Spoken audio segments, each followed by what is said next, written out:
Presentamos el modelo divino para proclamar la salvación y para la promoción de la salud. La vida es un don de Dios. La salud es la posesión temporal más preciosa que tenemos. Es nuestro deber moral aprender a conservarla. Honramos a Dios cuando respetamos y cuidamos nuestro ser como su tesoro. Presentamos las vislumbres de la promoción de la salud con base al diseño original del plan de Dios para el hombre, para que goce de su plenitud. La salud y la salvación son dones de Dios y son inseparables, y del interés que pongamos en ello depende mucho nuestra eternidad. Dios está listo para hacer su obra en nosotros, para que podamos compartir las buenas nuevas con poder, y solamente lo podremos hacer cooperando con Dios, teniendo un conocimiento más pleno del mensaje de salud, integrándolo a las buenas nuevas de salvación. Nuestro llamado es despertar en usted el deseo de disfrutar de la mejor salud física y espiritual hoy y ahora, poniendo la confianza en el Eterno, con una programación centralizada en el amor del Señor para sus criaturas. ¿Dónde vive Dios? La pregunta inocente de un niño de 6 años puede dejarnos perplejos. Esta pregunta puede conducirnos a preguntas más difíciles, como por ejemplo, ¿vive Dios en un lugar? ¿Cómo es posible que Dios esté en todas partes? Buenas preguntas como estas, dado a lo poco que sabemos. ¿Dónde vive Dios? El Salmo 139, 5 al 10 dice: detrás y delante me rodeaste, y sobre mí pusiste tu mano. Y dice el salmista: ¿a dónde me iré de tu espíritu? ¿Y a dónde huiré de tu presencia? Si subiere a los cielos, allí estás tú. Y si en el Seol hiciere mi estrado, he aquí que allí tú estás. Si tomare las alas del alba y habitare en el extremo de la mar, aún allí me guiará tu mano y me asirá tu diestra. A la capacidad de Dios de estar en todas partes se le conoce como omnipresencia. Pero aunque Él puede estar en cualquier lugar, ha decidido tener un lugar concreto donde encontrarse con los ángeles, con los mundos no caídos y con nosotros, aun cuando al fin estemos con Él. La gran pregunta: ¿dónde vive Dios? Dios habita en el cielo, concretamente en el santuario, aquel verdadero tabernáculo que levantó el Señor y no el hombre. Aunque la Escritura dice que Dios es excelso, grande e infinito, y que los cielos de los cielos no le pueden contener. Oye pues la oración de tu siervo y de tu pueblo Israel. Cuando oren en este lugar, también tú oirás en su lugar de tu morada en los cielos. Porque dice el Salmo 102, 19, porque miró desde lo alto de su santuario. Jehová miró desde los cielos. ¿Qué hace Dios en el santuario celestial? Allí tiene la sede de su trono, desde donde gobierna. Allí es donde recibe la adoración. Allí es donde administra justicia. Allí es donde ministra para nuestra salvación. Hermanos y hermanas, ¿cómo es el santuario celestial? Déjeme decirle que el santuario celestial fue hecho por inspiración divina.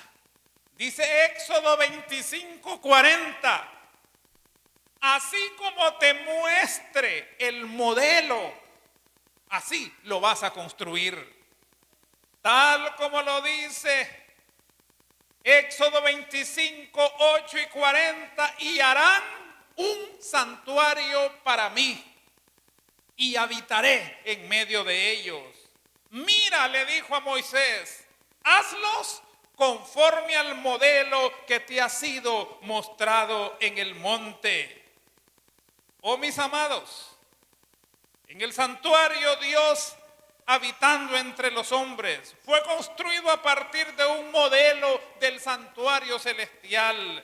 El libro de Hebreos 8:2 dice que hay un verdadero santuario, el verdadero tabernáculo que está en el cielo.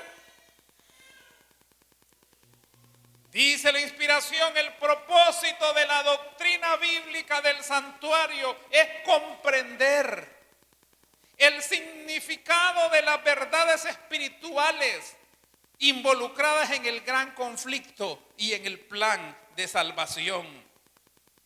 Tal como lo dice San Juan 1:14, que el Verbo se hizo carne y habitó entre nosotros.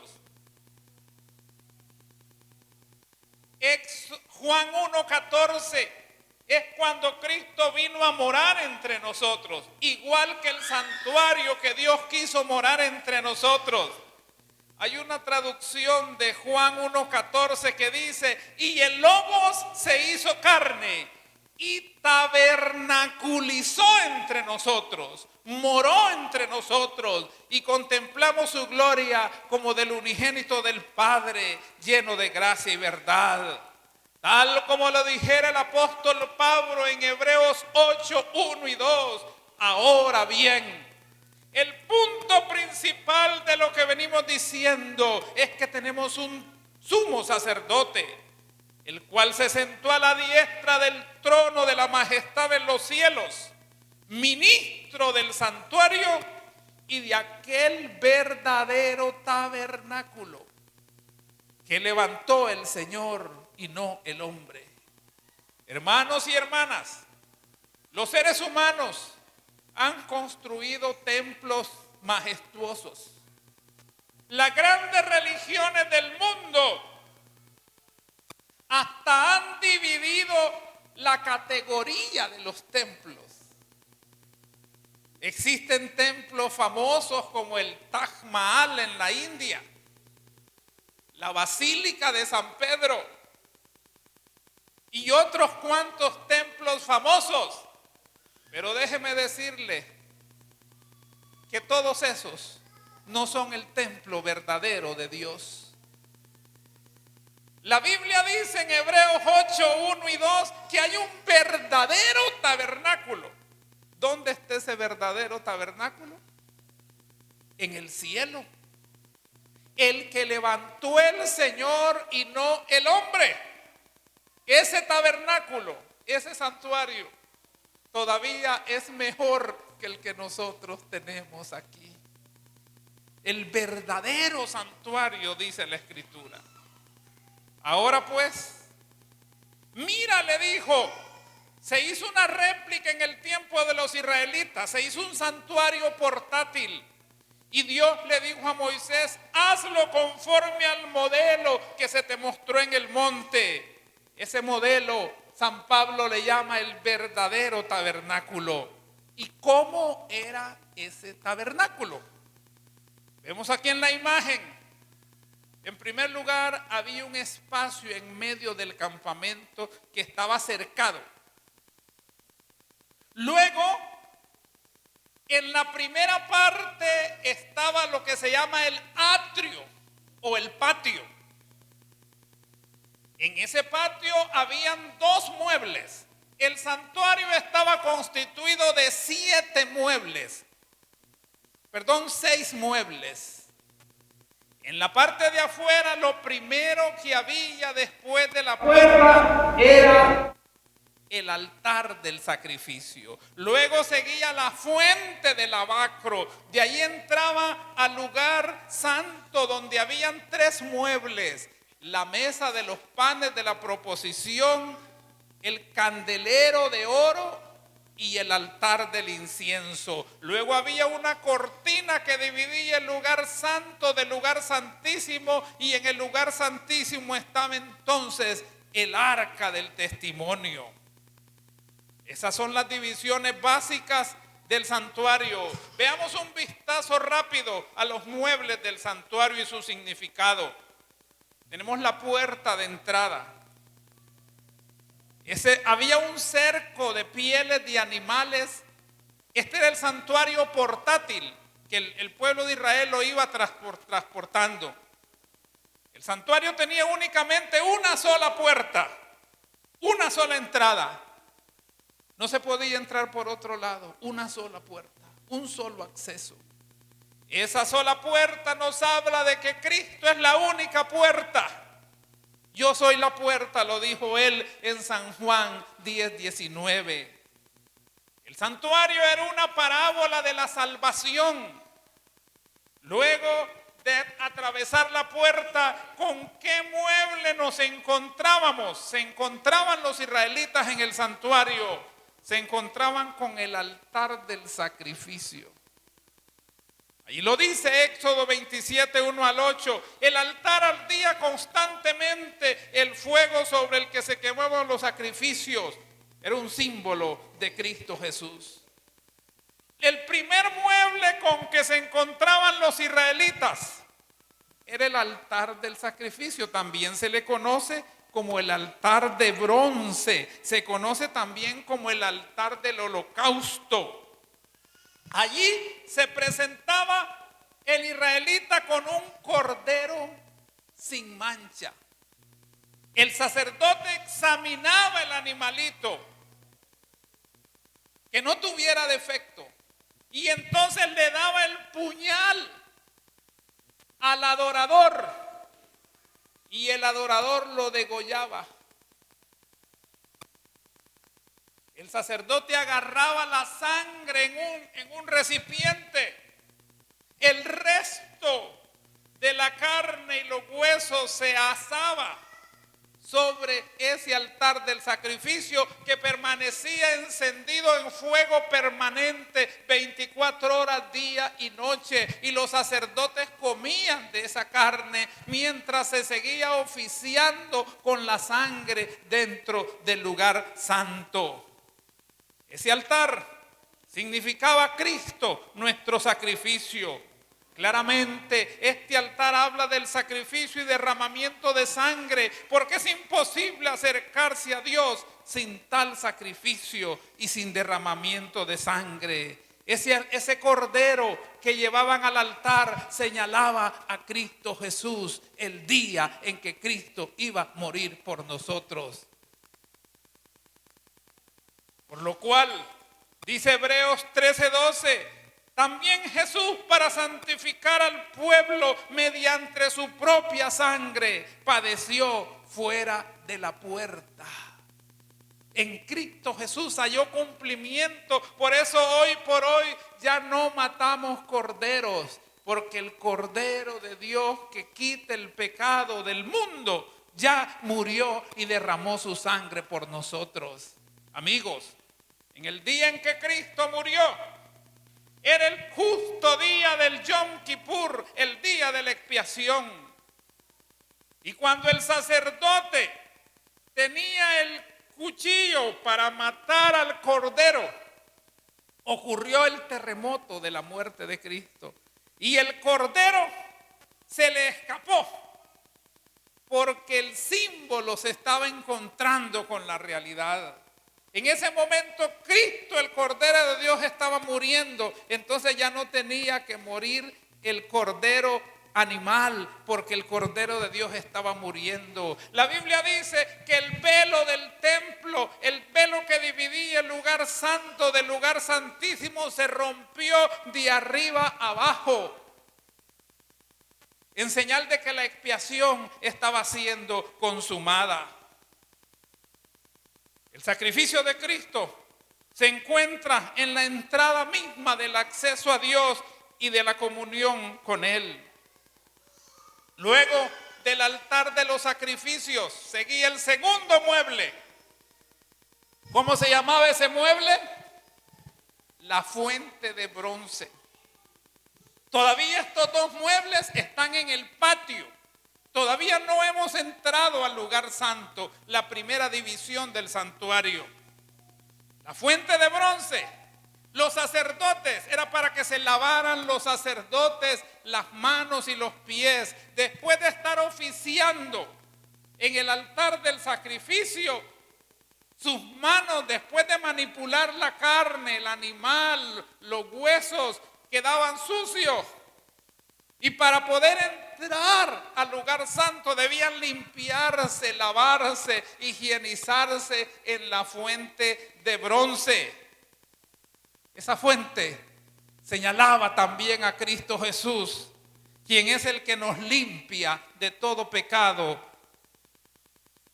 Luego de lavarse en la fuente de bronce, entonces entraba el sacerdote al primer compartimiento del santuario llamado el lugar santo. ¿Vamos bien hasta allí?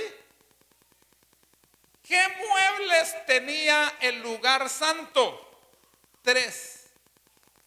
La mesa de los panes de la proposición, que tenía 12 panes, 6 a cada lado, y se cambiaba a diario. Tenía el candelabro de los 7 brazos y tenía el altar del incienso. Veamos pues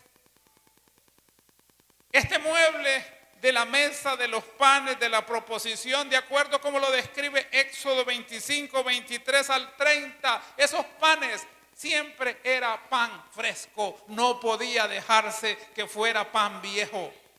Ese pan señalaba a Cristo Jesús, quien declaró: yo soy el pan de vida, el que a mí viene nunca tendrá hambre, y el que en mí cree no tendrá sed jamás. Luego está el segundo mueble del lugar santo, que era el candelabro de los 7 brazos, que permanecía también encendido 24 horas. Tenía unos depósitos de aceite que alimentaban. Ese candelero también representaba a Cristo Jesús y al creyente como la luz del mundo. Jesús lo dijo: yo soy la luz del mundo. Oh, mis amados. Luego estaba el tercer mueble en este primer compartimento, conocido como el altar del incienso. Ese altar del incienso lo alimentaban con hierbas aromáticas, y el altar del incienso siempre ascendía en un olor delante de Dios. Ese altar del incienso representan o tipifican la oración del cristiano. Así como dice Apocalipsis 5:8, que las oraciones de los santos son como un incienso delante del trono de Dios. Amigos, en el día, los sacerdotes, cuando iban a oficiar, tomaban incienso en su incensario portátil, tomaban brasas del altar del incienso. Cuando era el día de la expiación, el sacerdote tomaba bastante incienso en su incensario portátil, y entonces entraba en medio de una nube del aroma del incienso al lugar santísimo. Cuando llegaba el día de la expiación, esa fiesta única en el año, única vez, el Yom Kippur, solo en el lugar santo solo podían oficiar los sacerdotes todos los días a ofrecer sacrificio. En el lugar santísimo solo podía oficiar el sumo sacerdote, y una sola vez en el año. Nosotros también debemos ofrecer sacrificios de adoración, de oración y alabanza. Notemos que el incienso se quemaba delante de Dios todos los días. Esto nos indica que debemos orar todos los días. Hermanos y hermanas, allí tenemos la cortina que dividía el lugar santo del lugar santísimo, y es justo justo frente a la cortina que estaba el altar del incienso. Esa cortina, el sumo sacerdote solo podía traspasarla una sola vez en el año, el día de la expiación, el Yom Kippur. Ese día el sumo sacerdote tenía que haberse preparado bien espiritualmente en santidad y en consagración. Ese día, hermanos y hermanas, el sacerdote vestía sus vestiduras de gala, sus vestiduras sacerdotales. Ese día, ese día se le conocía como el día del juicio de Dios. Los pecados de todos los israelitas se iban acumulando a lo largo del año. El mal olor de la sangre, porque cada día tomaban del recipiente donde estaba la sangre de cada cordero, el sacerdote metía su dedo y salpicaba la cortina, unas gotas, pero a lo largo del año la cortina que dividía el lugar santo del lugar santísimo iba acumulando esa sangre y olía mal. Tenía que haber un día en que el santuario fuera purificado de los pecados de todo el año. Ese día era el día de la expiación. Ese día el sacerdote vestía sus vestiduras de gala, sus vestiduras sacerdotales. Debía llevar el sacerdote un vestido especial que tenía campanitas alrededor de su túnica. Y también el sumo sacerdote llevaba una soga amarrada de su pie. Y el pueblo estaba afuera escuchando. Si el sumo sacerdote, cuando entraba al lugar santísimo con su incensario a oficiar delante de Dios frente el propiciatorio, los israelitas estaban afuera escuchando si las campanitas todavía sonaban, las que estaban en el vestido del sumo sacerdote. Porque si el sacerdote andaba en pecado y no se había preparado, y así entraba al lugar santísimo, la gloria de Dios lo destruía y moría inmediatamente. Si ya no escuchaban que sonaban las campanitas, era que la gloria de Dios había matado al sacerdote y nadie podía entrar a sacarlo. Entonces, con la soga que llevaba amarrada, entonces lo alaban y salía el sacerdote muerto. Eso nos habla de la santidad que Dios demanda de cada uno de sus hijos. Eso nos habla de la seriedad que representan las cosas espirituales que Dios quiere. ¿Qué había en el lugar santísimo? Estamos entrando ya, pasando la cortina que dividía el lugar santo del lugar santísimo, y estamos entrando al sexto mueble del santuario. Allí se encontraba el arca del pacto. El arca del pacto, construida de madera de acacia, forrada en oro, contenía, hermanos y hermanas, contenía los 10 mandamientos de la santa ley de Dios. Contenía la vara de Aarón que floreció y contenía un poco de maná. El arca del pacto tenía una tapadera de oro puro que se llamaba el propiciatorio. La tapa del arca tenía 2 ángeles tallados en oro que se juntaban sus alas.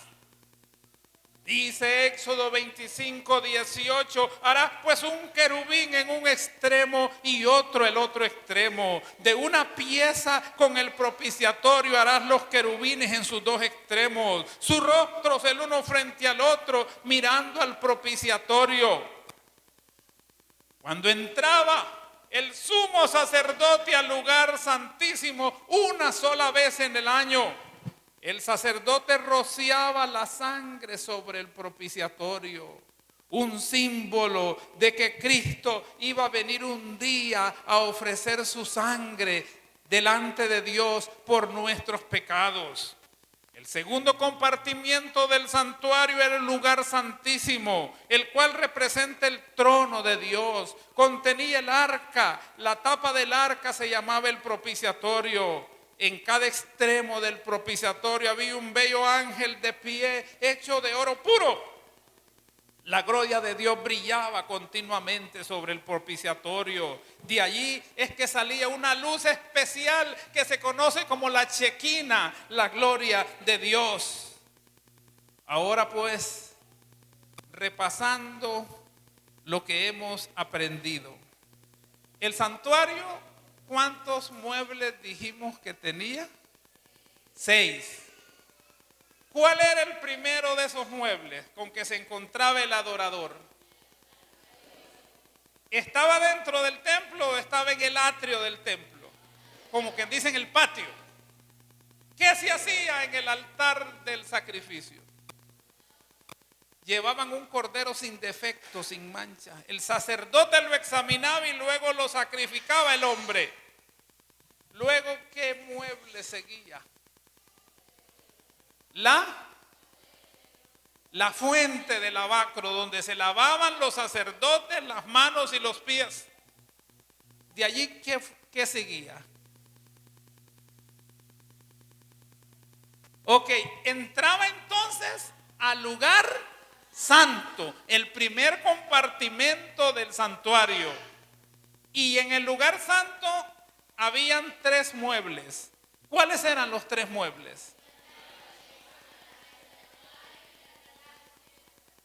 Todo eso señalaba la ministración de Cristo en favor de nosotros, el sacrificio de Cristo en favor de nosotros. Luego, ¿qué dividía el lugar santo del lugar santísimo? Una cortina, era un velo, sobre el cual se rociaba la sangre cada día, unas gotas el sacerdote. Ese velo se podía traspasar ¿cuántas veces al año? ¿Y quién lo traspasaba? ¿Podía ir cualquier sacerdote? Tenía que ser el sumo sacerdote. Y todo eso era un símbolo, hermanos, del plan de salvación. Todo esto símbolo de la tierra es una realidad de lo que está ocurriendo en el santuario celestial.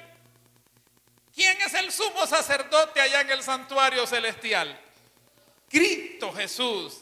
Y Cristo pasó del lugar santo al lugar santísimo, ¿en qué fecha?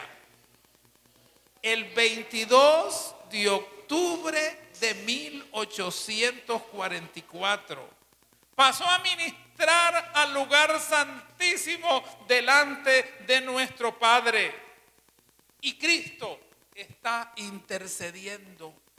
Pero el libro de Apocalipsis dice que llegará un momento en que Cristo dejará de interceder. Dice el libro de Apocalipsis que tomó un incensario y lo llenó de fuego y lo lanzó a la tierra. Y la tierra se llenó de humo. Llegará un momento en que esa administración dejará de ser. Y cuando llegue ese momento en que Cristo deje de interceder delante de los 2 ángeles frente al propiciatorio, es que ya estará decidido el destino final de cada uno de nosotros. Cristo hoy intercede en el santuario celestial por cada uno de nosotros. El santuario es el lugar donde Dios gobierna, está sentado sobre su trono, Dios reina sobre toda su creación. Justicia y juicio son el cimiento de su trono. Hermanos y hermanas, tal como dice el Salmo 85:10, en Cristo Jesús, la justicia y la misericordia se encontraron. La justicia y la paz se besaron.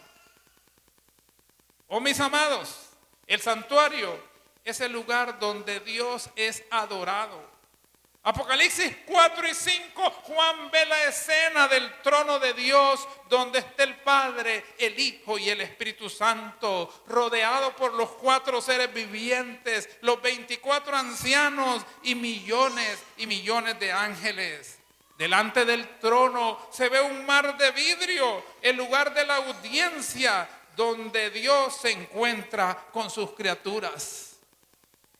Hermanos y hermanas, el día de ayer hubo una parte de un juicio en Estados Unidos que todo Honduras estaba pendiente de qué pasaba.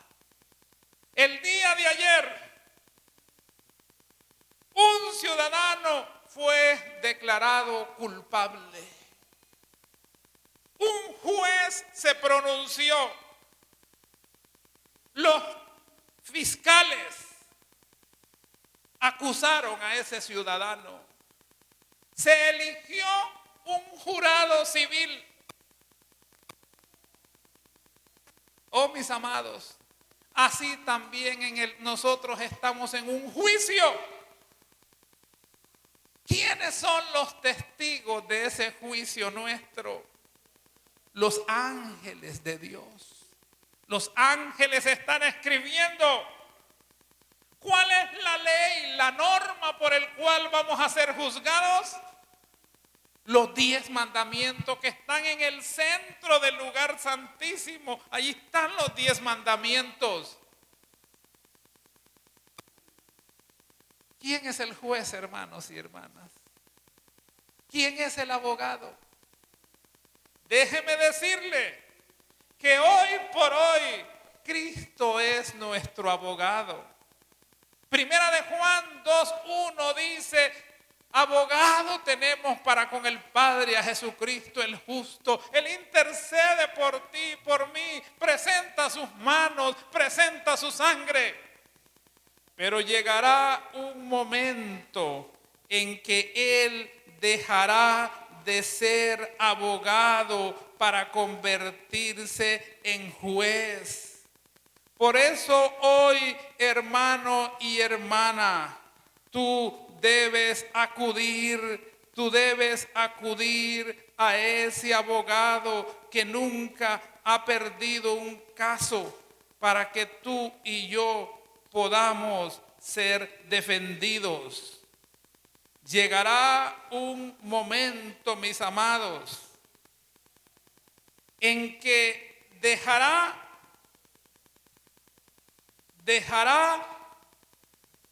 de interceder para convertirse en el juez. Ahora pues, ¿cómo estarás tú en ese momento en que deje Él de interceder? El santuario es el lugar donde Dios nos salva. Jesús puede salvar perpetuamente a los que por Él se acercan, viviendo para siempre para interceder por ellos. ¿Dónde intercede Jesús por nosotros? ¿En la corte de Nueva York? ¿Frente al juez Castle? Frente al Padre Celestial. El ciudadano de ayer fue declarado culpable y le van a dar la condena dentro de 3 meses. Si usted muriera hoy, si usted muriera mañana, ¿cómo será usted declarado ante el juicio de Dios? ¿Culpable o inocente? Hermanos míos, por eso dice la Escritura que debemos acudir hoy a nuestro abogado defensor. Por eso dice la Escritura que debemos acercarnos. Acerquémonos pues confiadamente al trono de la gracia para alcanzar misericordia y para hallar gracia para el oportuno socorro. Hermanos y hermanas, Cristo como nuestro mediador trabaja incesantemente, sea que lo acepten o no. Él obra incesantemente en favor de toda la humanidad. Les otorga vida y luz y lucha por medio de su espíritu para desconectarnos del servicio diabólico. La mediación continua de los sacerdotes en el santuario se conocía como el tamid. El tamid de Cristo, la mediación continua de Cristo allá en el santuario celestial, simbolizada por el servicio diario del santuario terrenal. Esa mediación debe caracterizarse como intercesión continua. ¿Sabían ustedes que los abogados el día de ayer, los abogados defensores, el juez Castle los regañó? Cuando los abogados estaban hablándole al jurado, el juez le dijo: ¿usted quiere confundir al jurado? El juez regañó al abogado. Pero en el santuario celestial, el Padre no regaña a Cristo Jesús. Cuando Cristo presenta su sangre por nosotros, ¿saben?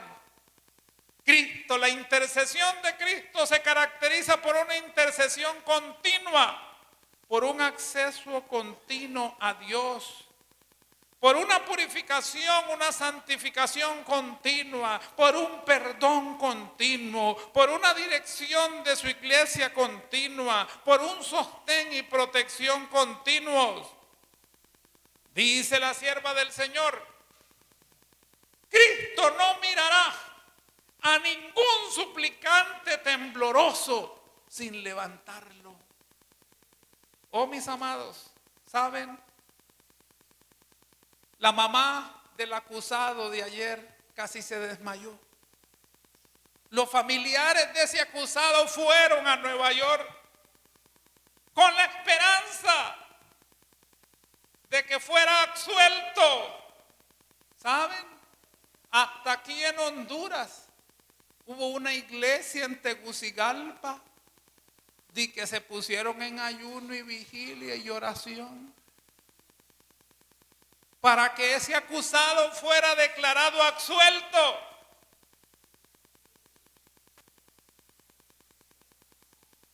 Pero no resultó absuelto. La madre del acusado fue a Nueva York a acompañar a su hijo. Los hermanos fueron. Pero aunque fueron todos, el jurado lo declaró culpable. ¡Qué terrible, hermanos!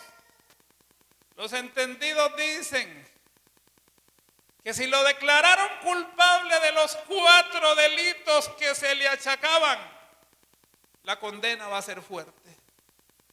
No fue absuelto de ninguno de los 4 delitos.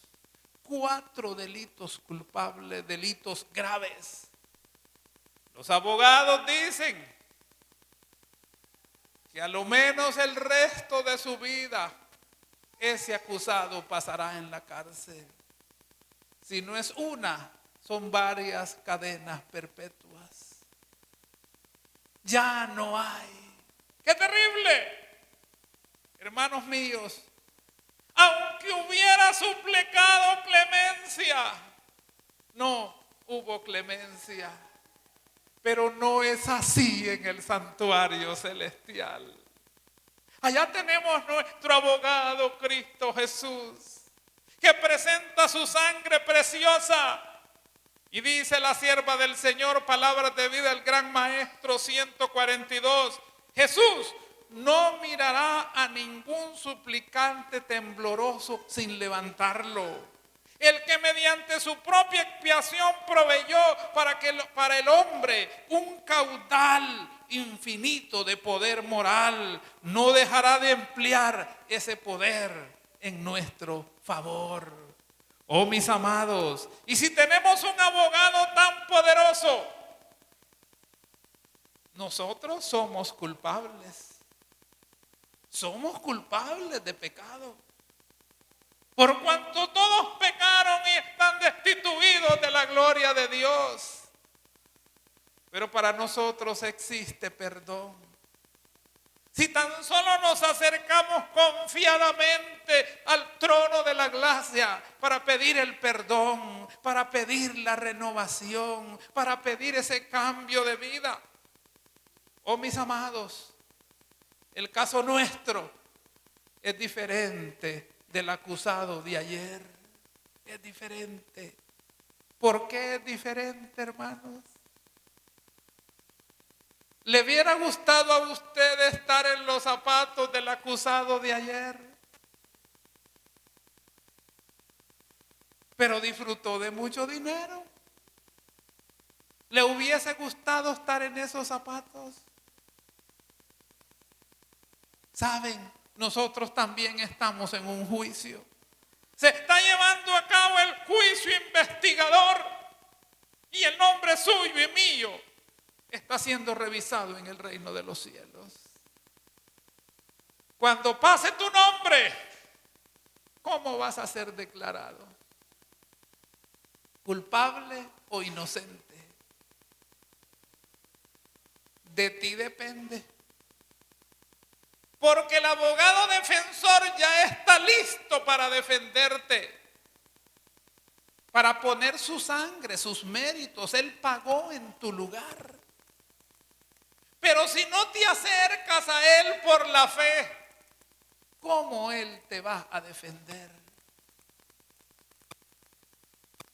Cuenta la anécdota de una dama que era peleonera, era bochinchosa, se peleaba con todas las vecinas. La dama tenía dinero. Y ella decía, no importa los falsos que yo le levante a cualquiera, tengo un buen abogado que me defiende y yo pago ese abogado. Y un día de tantos se peleó con alguien y lo ofendió, cometió delito, pero no fue inmediatamente donde su abogado, se confió que él siempre la defendía y que en esa ocasión seguramente la iba a defender y dejó que pasara el tiempo. Por fin fue cuando vino la citatoria del juzgado, entonces ella fue donde su abogado. Y el abogado con mucha pena le dijo, mire señora, yo lo siento mucho, pero ahora no la puedo defender. Porque en lugar de ser su abogado defensor, yo soy su abogado acusador. La persona con la que usted tiene problemas me contrató mis servicios y ahora, en lugar de defenderla, tengo que acusarla. Oh, qué terrible. Pero si usted siempre me ha defendido, lo siento. Pero yo presto servicios profesionales al que primero me busca. Usted no me buscó. No me buscó en el tiempo. Y en ese tiempo la otra persona vino a solicitar mis servicios y ya me comprometí con esa persona. Y ahora tengo que acusarla. Oh, mis amados. Ahora es el tiempo, no esperes más tiempo. Busca ahora mismo los servicios de nuestro abogado. Primera de Juan 2:1 dice, si alguno hubiere pecado, abogado tenemos para con el Padre, a Jesucristo el justo. No esperes que Cristo se convierta en tu acusador. Debes hoy buscarlo. El libro de Hebreos 4:16 dice, acerquémonos pues confiadamente al trono de la gracia para alcanzar misericordia y hallar gracia para el oportuno socorro. La gran pregunta es, ¿te vas a acercar al trono de la gracia? ¿Cuánto antes? acerquémonos confiadamente. Culpables somos, pero hay un abogado que vertió su sangre y ofrece sus manos santas en el lugar santísimo frente a la gloria de Dios, para que tú seas perdonado, para que seas transformado y para que en el día del veredicto final tú seas considerado absuelto y te libres de la condena terrible de la muerte eterna. El día 17 de enero se va a dar la condena contra ese ciudadano paisano nuestro allá en Nueva York. Mientras tanto, él está en ascuas. ¿Qué va a pasar conmigo? 3 meses de sufrimiento. ¿Se imagina usted lo que piensa ese hombre? ¿Estará feliz él? ¿Estará contento? Oh, mis amados, nosotros sí podemos estar contentos hasta el día del juicio si tan solo nos acercamos confiadamente al trono de la gracia para hallar misericordia, para hallar gracia, para el oportuno socorro. Te pregunto, ¿quieres acercarte al mejor abogado? ¿Quieres solicitar los servicios de Cristo? ¿Quieres decirle, Señor, intercede por mí, perdona mis pecados, cúbreme con tu sangre? Yo quiero amarte, yo quiero servirte, yo quiero vivir limpiamente. Yo no quiero que tu intercesión sea anulada por mis pecados. ¿Hay alguien en esta hora que quiere decirle, sí, Señor, yo agarro tus servicios, yo me acerco a tu trono? ¿Hay alguien en esta hora? Póngase en pie ahí donde está. Dígale, sí, Señor, yo agarro sus servicios, interceda por mí, Jesús, porque quiero ser hallado inocente el día del juicio final. Que Dios nos bendiga en esta hora.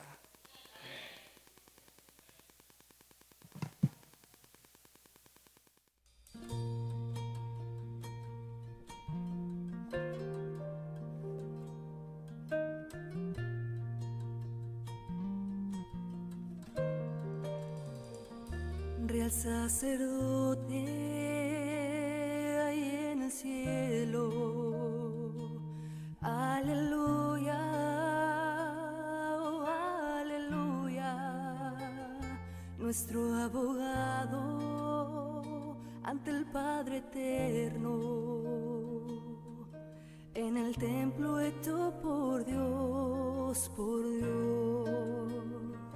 detrás del velo, el lugar más santo, aleluya, oh aleluya, investigando, limpia las faltas de aquellos que Él redimió, mis faltas.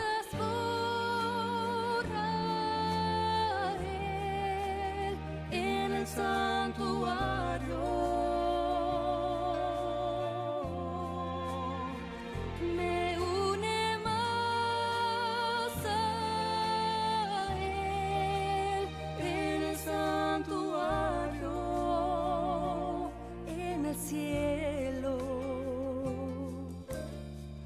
Provee así para mí en el santuario.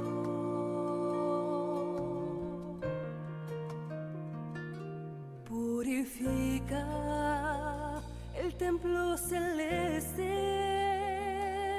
aleluya, oh aleluya, y su venida está preparando a todo aquel que ha sido fiel. Mis faltas borra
el santuario.